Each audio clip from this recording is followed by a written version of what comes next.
À Cosne-sur-Loire, ils sont 3 hommes à encore briguer la mairie. En tête du premier tour, avec près de 35% des voix, le maire sortant, Michel Venot, se veut serein. Il pense pouvoir conserver un mandat qu'il a déjà dû occuper 2 mois de plus en raison de la crise sanitaire. Une élection n'est jamais gagnée d'avance, mais je pense qu'on a essayé, nous, depuis les élections, de bien faire notre travail, d'assumer nos fonctions. Et on a continué de faire notre travail comme on devait le faire, comme un élu doit le faire dans sa commune. Quand on me parlait des élections municipales, j'ai dit on verra plus tard. Face au maire actuel et son prédécesseur, c'est un nouveau venu qui a décroché la 2e place avec seulement 100 voix de retard. Pour le second tour, Daniel Gilonnier entend incarner la seule alternative pour les électeurs qui désirent un changement.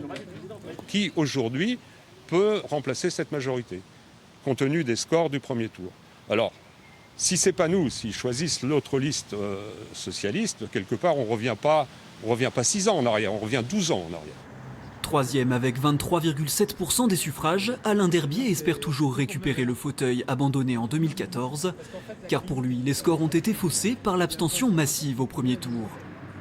Quantité de Caunois m'ont interpellé sur le marché en me disant Monsieur Derbier, il y en a même qui m'appellent toujours Monsieur le maire, il faut absolument vous représenter.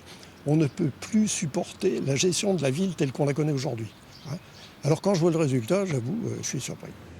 Pour faire tomber le maire sortant en position de force, certains anticipaient déjà une fusion des listes de ses opposants.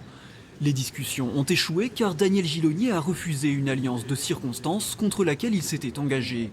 Je ne cacherai pas que j'ai eu 1 ou 2 coups de téléphone me proposant fusion ou choses comme ça. Bon, ça ne vient pas de moi, on est bien d'accord.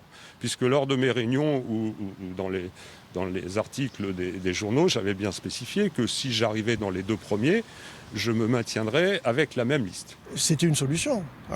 En principe, quand il y a une triangulaire, c'est rare s'il n'y a pas d'accord au 2e tour entre 2 listes. Bon, je pense que là aussi, il est nouveau dans la démarche. C'est un peu particulier, mais bon, c'est pas grave. L'inconnu du second tour, c'est la participation, à peine 45% au premier. Les candidats espèrent un rebond pour éviter les questions de légitimité. J'espère que les gens pourront se déplacer parce qu'il est souhaitable pour les élus qu'on ait au moins 50% de votants. Ce serait bien qu'on ait environ 50% de votants pour permettre aux élus qu'il n'y ait pas trop de critiques derrière par rapport même à la population qui disent « ouais, vous avez été élu avec un petit score ».